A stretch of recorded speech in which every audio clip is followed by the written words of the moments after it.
Cuando pensamos en las fortunas más grandes del mundo hoy en día, es inevitable que nombres como Jeff Bezos o Bill Gates nos vengan a la mente. Sin embargo, hay un detalle que solemos pasar por alto. El empresario más rico que jamás haya caminado sobre la Tierra no vive en nuestra era tecnológica, sino que murió hace casi un siglo.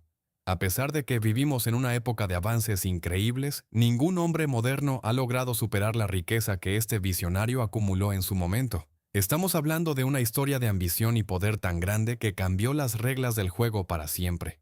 Esta es la fascinante historia de Standard Oil y el hombre que la construyó.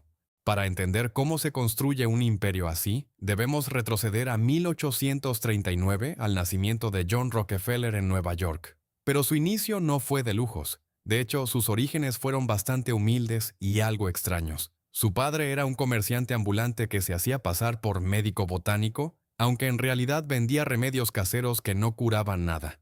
Debido a que su padre pasaba semanas fuera de casa e incluso mantenía una doble vida con otra familia, John creció en un ambiente confuso y nómada. Esta situación lo obligó a madurar rápido. Aprendió a negociar cada centavo y a buscar siempre el mejor trato posible para ayudar a su madre. Desde pequeño, ya fuera criando pavos o trabajando para los vecinos, Rockefeller entendió que el dinero no caía del cielo, sino que se ganaba con observación y mucha disciplina. Esa disciplina dio sus frutos cuando su familia se mudó a Cleveland en 1854. Aunque entró a una escuela formal, su ambición era tan grande que abandonó los estudios al poco tiempo para trabajar como contable. Ganaba apenas 50 centavos al día, pero no se quejaba. Estaba usando ese empleo para aprender cómo funcionaba el corazón de las empresas por dentro. Lo que pasó después demostró que no era un empleado común. Cuando sus jefes le negaron un aumento, no se quedó de brazos cruzados. Con solo 18 años y una reputación impecable, pidió un préstamo enorme para la época y fundó su propia agencia de comercio de alimentos. Le fue tan bien que en su primer año ya movía $500,000 en ventas. En ese momento, todos los bancos querían ser sus aliados, pero lo mejor estaba por llegar. Mientras John dominaba el comercio de granos, en 1859 ocurrió un evento que cambiaría el mundo. Se descubrió el primer pozo de petróleo en Pensilvania.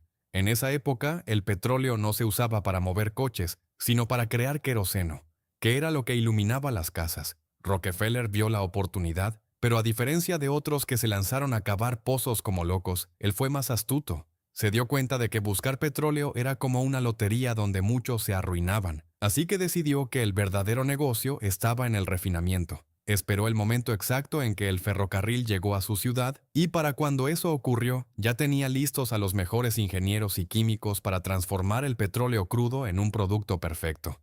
Pero John no solo quería refinar petróleo, quería ser el mejor. Mientras sus competidores desperdiciaban gran parte del material, él encontró la forma de aprovecharlo todo, vendiendo incluso los desechos como cera y alquitrán. Esta eficiencia le permitió bajar sus costos de una forma que nadie podía igualar. Así fue como empezó a devorar a la competencia. Su táctica era sencilla pero demoledora. Les mostraba sus cuentas a los rivales y les advertía que él podía resistir precios bajos mucho más tiempo que ellos. Muchos prefirieron unirse a él a cambio de puestos en su empresa, y para 1880 ya controlaba el 90% de todo el petróleo del país. Tenía tanto poder que incluso obligaba a las compañías de trenes a darle descuentos secretos, dejando a cualquier otro competidor fuera del mapa. Para organizar este gigante, Rockefeller creó en 1882 el Standard Oil Trust, una estructura que controlaba decenas de empresas locales bajo su mando. En este punto, su sede en Broadway era el símbolo de un poder absoluto. Manejaba miles de pozos y oleoductos y daba empleo a más de 100,000 personas. Sin embargo, tanto poder empezó a asustar a los políticos y a la sociedad. Empezaron a verlo como un monstruo que aplastaba a los pequeños negocios. Aunque John intentó esconder la estructura de su empresa bajo capas legales muy complejas, el gobierno finalmente contraatacó con leyes antimonopolio.